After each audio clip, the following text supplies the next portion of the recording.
어둠이 내린 강남의 한 대형 병원 응급실. 화려한 로비의 조명이 밤거리를 비추는 가운데 한 노인이 떨리는 발걸음으로 입구에 서 있었습니다. 찢어진 옷과 지저분한 모습의 노인은 이 고급스러운 사립병원의 분위기와는 전혀 어울리지 않았죠. 노인은 한참을 망설이다 자동문을 통과했습니다.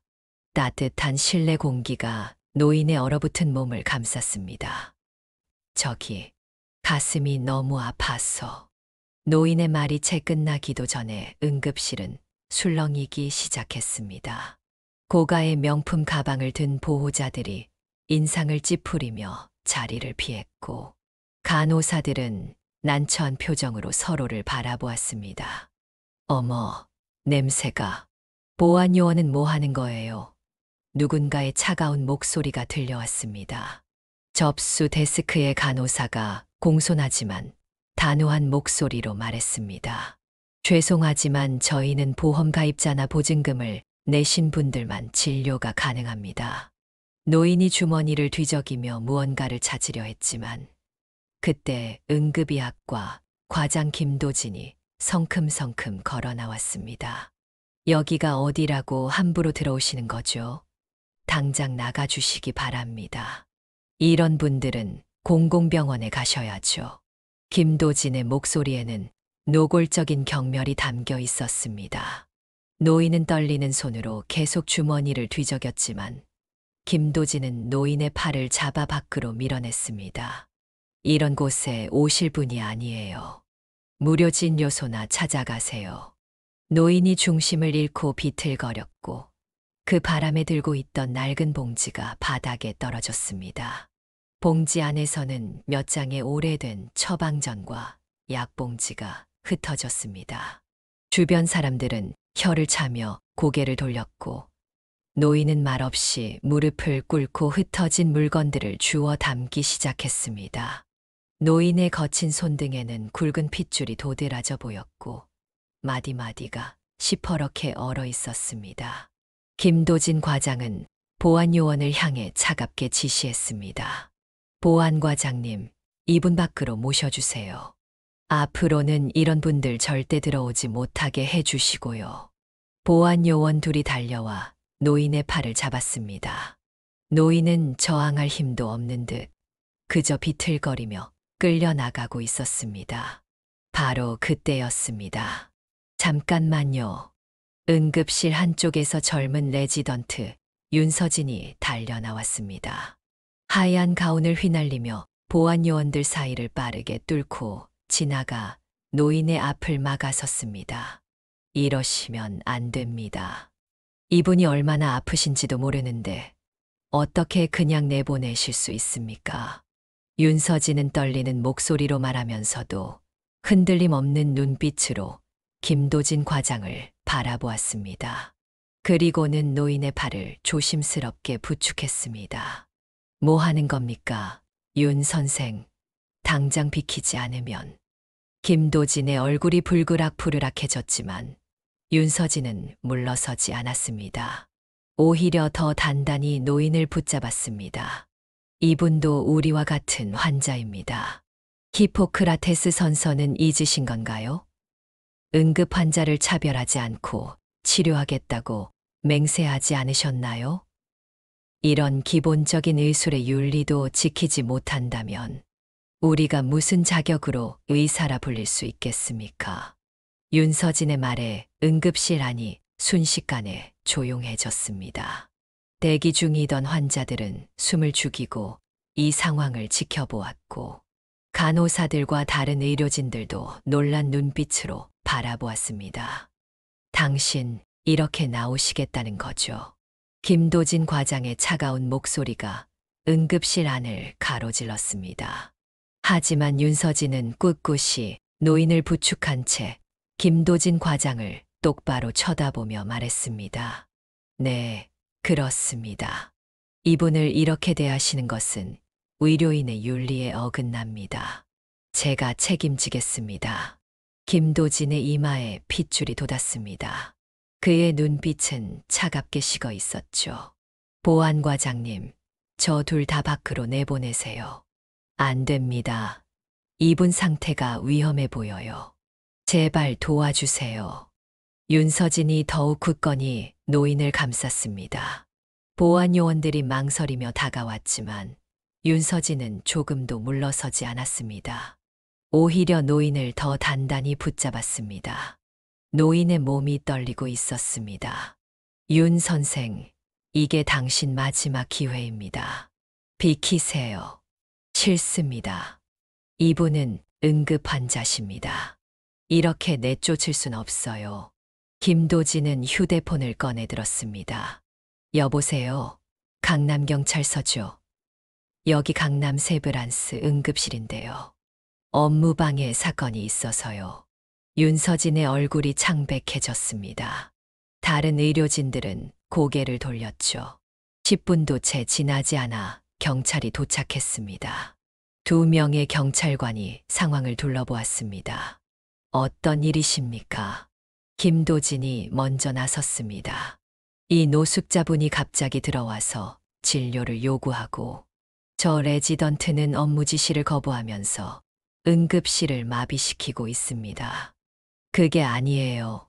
이분이 심각한 증상을 윤서진이 해명하려 했지만 경찰은 이미 김도진의 진술을 받아 적고 있었습니다. 아가씨, 이런 대형 병원에서 이러시면 안 되죠. 노숙자분들을 도와주고 싶으시다면 따로 무료 진료소에서 봉사활동을 하시는 게. 이분도 한 인간이에요. 의사로서 기본적인 인권도 지키지 못한다면 우리가 무슨 자격이 있다는 건가요? 윤서진의 목소리가 떨렸습니다. 법적 조치를 원하십니까? 경찰이 김도진에게 물었습니다. 네, 강력하게 처벌해 주시기 바랍니다. 알겠습니다. 2분 다 저희와 함께 가셔야겠네요. 경찰이 윤서진과 노인의 팔을 잡았습니다. 잠깐만요. 제 시간만. 노인이 주머니를 뒤적이다 지갑을 꺼냈는데 그 순간 반짝이는 무언가가 바닥으로 떨어졌습니다. 윤서진이 그것을 주워들었습니다. 금도금이 된 청진기였고 초라한 모습과는 어울리지 않는 고급스러운 물건이었죠. 청진기 옆면에는 작은 글씨로 전화번호가 새겨져 있었습니다.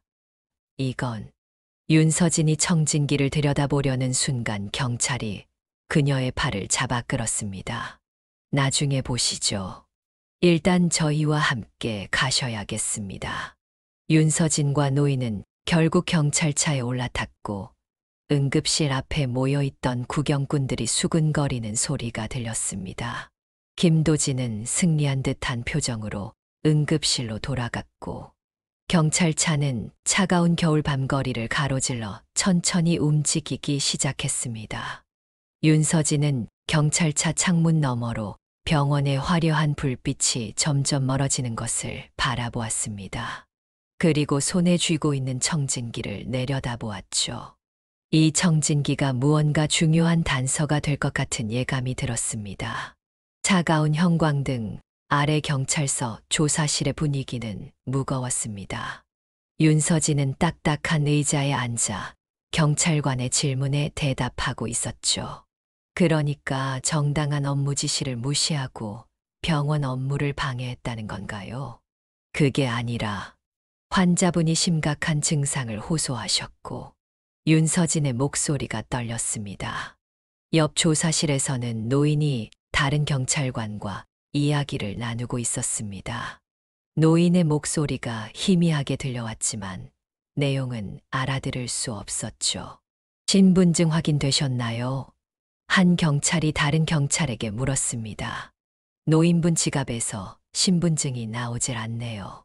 여기 물건들 좀 보세요. 경찰은 비닐봉지에 담긴 노인의 소지품을 책상 위에 늘어놓았습니다. 달아 빠진 지갑, 몇 장의 처방전, 그리고 윤서진이 주워준 금도금 청진기가 있었죠. 이거 좀 특이한데요? 경찰이 청진기를 집어들었습니다. 이런 고급 청진기를 노숙자분이 가지고 계시다니. 윤서진은 그제야 자세히 청진기를 볼 수 있었습니다. 청진기 옆면에는 정교하게 새겨진 전화번호가 있었죠. 저기, 혹시 이 전화번호로 연락해 보시면 어떨까요? 윤서진이 조심스럽게 제안했습니다. 경찰은 잠시 고민하다가 전화를 걸었습니다. 신호음이 3번 울리고 나서야 누군가가 전화를 받았죠. 여보세요?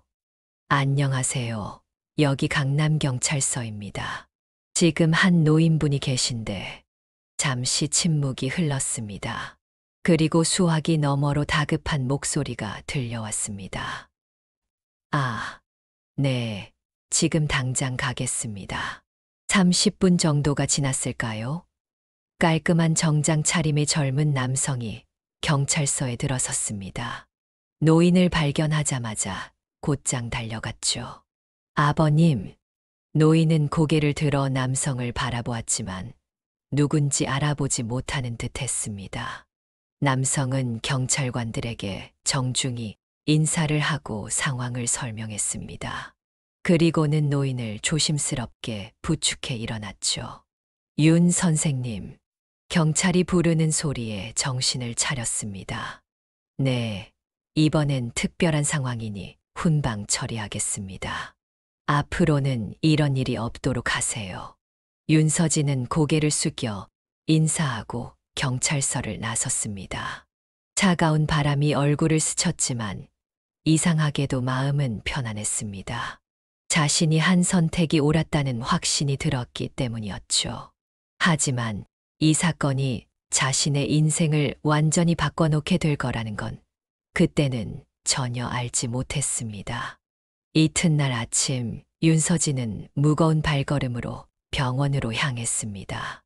어젯밤 일을 생각하니 가슴이 덜컥 내려앉았지만 후회되지는 않았죠. 하지만 예상했던 일이 벌어졌습니다. 윤서진 선생님, 이쪽으로 오세요. 의료원 인사팀장이 차가운 목소리로 말했습니다. 사무실 안에는 김도진 과장이 앉아 있었습니다. 그의 표정은 어제보다 더 서늘해 보였죠. 어제 일로 인해 병원의 위신을 실추시키고 응급실 업무에 막대한 지장을 초래했습니다. 게다가 경찰까지 오는 소동이 벌어졌죠. 윤서진은 고개를 숙인 채 말을 이었습니다. 죄송하지만 저는 그저 더 이상 변명은 필요 없습니다. 오늘부로 계약 해지를 통보합니다. 사물함 정리하시고 퇴사 절차 밟으시면 됩니다. 차가운 해고 통지서가 책상 위에 놓였습니다. 윤서진은 떨리는 손으로 그것을 집어들었죠.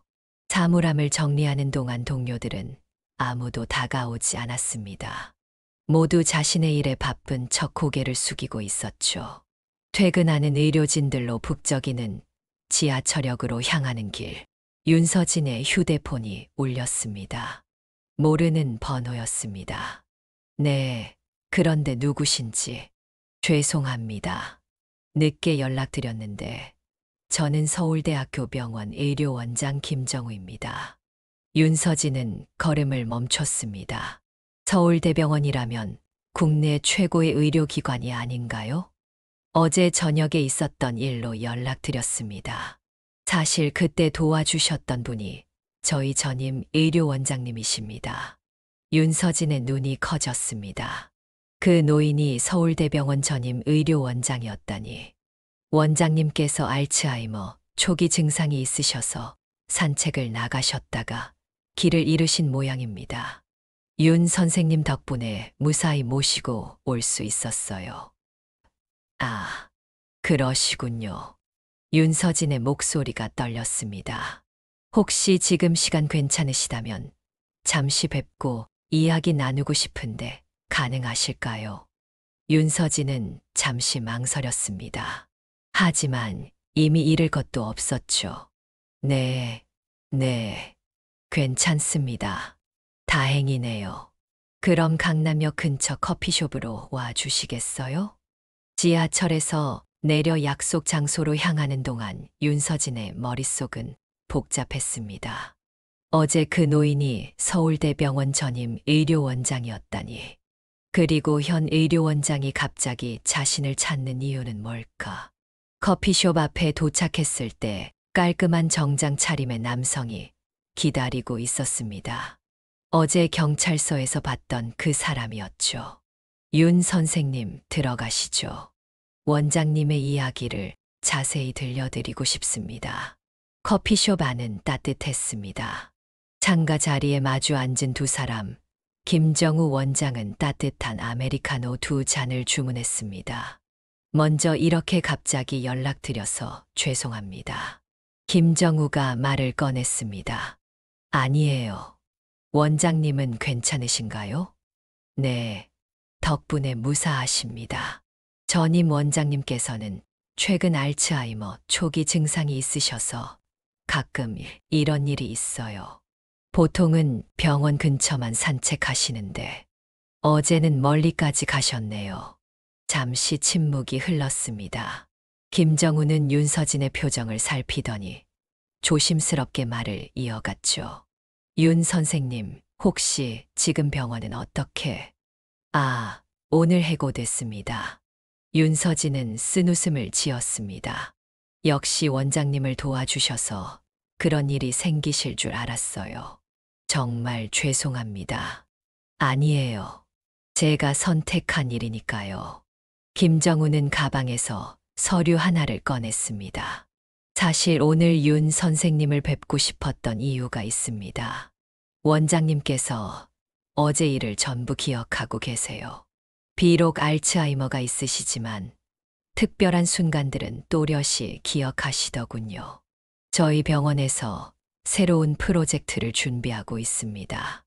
응급의학센터를 확장하면서 새로운 체계를 도입하려고 하는데 윤 선생님께서 함께 해주셨으면 합니다. 윤서진은 놀란 눈으로 서류를 바라보았습니다. 채용 제안서였습니다. 하지만 저는 그저 평범한 레지던트였을 뿐인데요. 아닙니다. 윤 선생님은 환자의 존엄성을 지킬 줄 아는 의사십니다. 자신의 이익보다 옳은 일을 선택하실 줄 아시죠. 그런 분이야말로 저희가 찾던 분입니다. 김정우 원장의 눈빛은 진지했습니다. 새로운 응급의학센터의 부센터장을 맡아주셨으면 합니다. 물론 바로 시작하시는 건 아니고요. 미국 존스 홉킨스 병원에서 연수와 교육을 충분히 받으신 후에 시작하시게 될 거예요. 윤서진은 말을 잇지 못했습니다. 너무나 갑작스러운 제안이었고, 시간을 가지고 천천히 생각해 보세요. 원장님께서도 윤 선생님을 많이 신뢰하고 계십니다. 어제 그 상황에서 자신을 한 인간으로, 한 환자로 대해준 사람이 윤 선생님이었다고 하시면서요. 커피숍 창밖으로 겨울 햇살이 따뜻하게 비춰들었습니다. 윤서진은 자신의 앞에 놓인 서류를 바라보았습니다. 인생이란 것이 참 묘하다고 생각했죠. 어제 작은 선택이 오늘의 큰 기회가 되어 돌아오다니. 언제까지 답변을 드려야 할까요? 서두르실 필요 없습니다. 김정우가 미소를 지었습니다. 원장님께서는 이미 윤 선생님의 답변을 알고 계시다고 하시더군요. 6개월이 지난 어느 봄날이었습니다. 강남의 거리는 봄바람이 살랑이고 길가의 벚꽃이 흩날리고 있었죠. 그리고 그곳에 웅장한 새 건물이 모습을 드러냈습니다. 서울대학교 병원이 야심차게 준비한 새 응급의학센터였습니다. 와, 정말 대단하네요. 윤서진은 건물 앞에 서서 감탄을 금치 못했습니다. 존스 홉킨스에서 반년간의 연수를 마치고 돌아온 윤서진은 이제 완전히 다른 사람이 되어 있었습니다. 전문적인 지식은 물론 눈빛에서부터 자신감이 넘쳤죠. 부센터장님, 응급실 쪽 최종 점검 좀 부탁드립니다. 직원이 공손하게 다가와 말했습니다. 네, 지금 가보도록 하죠. 미국에서 연수받은 최고의 의료진들이 응급실을 이끌고 세계 최신 의료 장비들이 도입되어 있었습니다. 설계는 세계적인 의료시설 전문가가 맡았고 장비들은 모두 최신형으로 갖추어져 있었죠. 여기가 바로 그 병원 맞은편이네요. 윤서진은 창밖을 바라보며 말했습니다. 맞은편에는 자신이 6개월 전까지 일했던 병원이 보였습니다. 당시 자신을 해고했던 그곳이 이제는 참 작아 보였죠. 원장님의 특별한 의도였다 하더군요. 김정우가 다가와 말했습니다.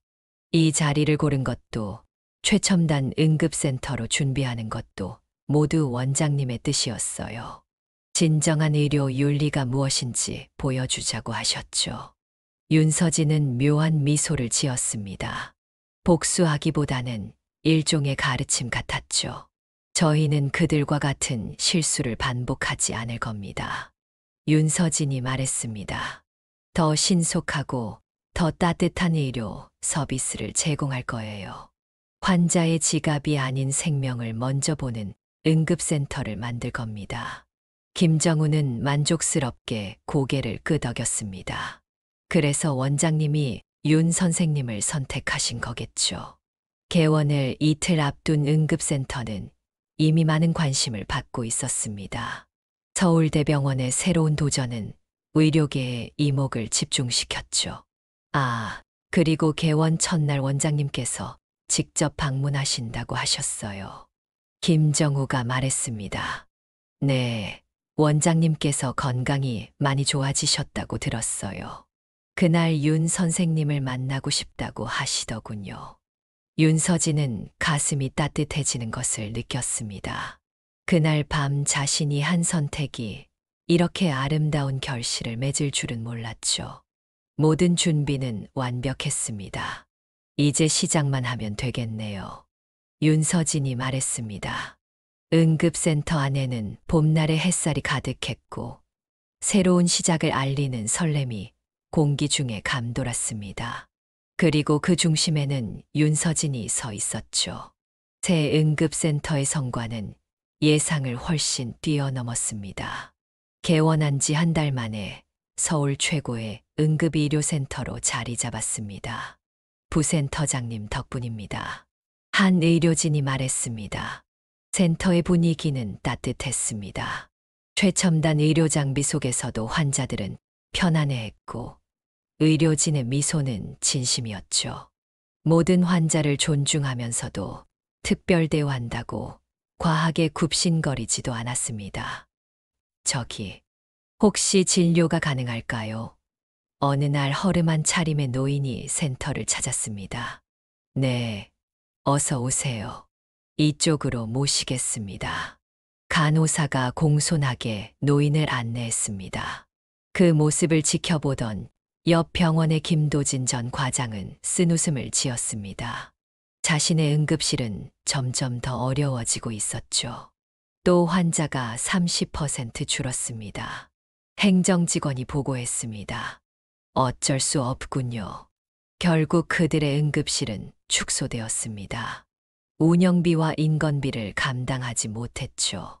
하지만 그것은 단순히 경쟁에서 진 것이 아니었습니다. 환자를 차별하는 곳에 진정한 의술이 있을 리 없이 전임 원장이 말했습니다. 알츠하이머 증상이 많이 호전된 원장은 이제 정기적으로 센터를 찾았습니다. 그리고 그때마다 윤서진과 이야기를 나누었죠. 그날 선생님이 보여준 용기, 그게 바로 진정한 의술이에요. 윤서진은 고개를 숙였습니다. 과찬이세요. 저는 그저 당연한 일을 했을 뿐인데 세상에 당연한 일은 없다오. 모두가 외면할 때 손을 내미는 것, 그게 얼마나 특별한 일인지 아시오. 창밖으로는 또 다른 겨울이 찾아오고 있었습니다. 하지만 이제 응급센터 안에는 따뜻한 온기가 가득했죠. 환자를 겉모습으로 판단하지 말라는 말이 있지요. 원장이 말했습니다. 하지만 더 중요한 건 그 말을 실천할 용기입니다. 윤 선생은 그 용기를 보여줬고, 그래서 이곳이 성공할 수 있었죠. 윤서진은 창밖을 바라보았습니다. 어느새 첫눈이 내리기 시작했죠. 그날 밤처럼 차가운 겨울바람이 불어왔지만 이제는 더 이상 쓸쓸하지 않았습니다. 작은 용기가 만든 작은 불씨 하나가 이렇게 큰 온기가 되어 돌아왔으니까. 자, 이제 환자들을 맞을 시간이네요. 윤서진이 자리에서 일어났습니다. 오늘도 응급센터의 문이 열리고 새로운 환자들이 찾아올 것입니다. 그리고 그들 모두에게 진정한 의술과 따뜻한 마음을 보여줄 준비가 되어 있었죠. 이것이 바로 한 사람의 용기가 만든 겨울날의 기적이었습니다.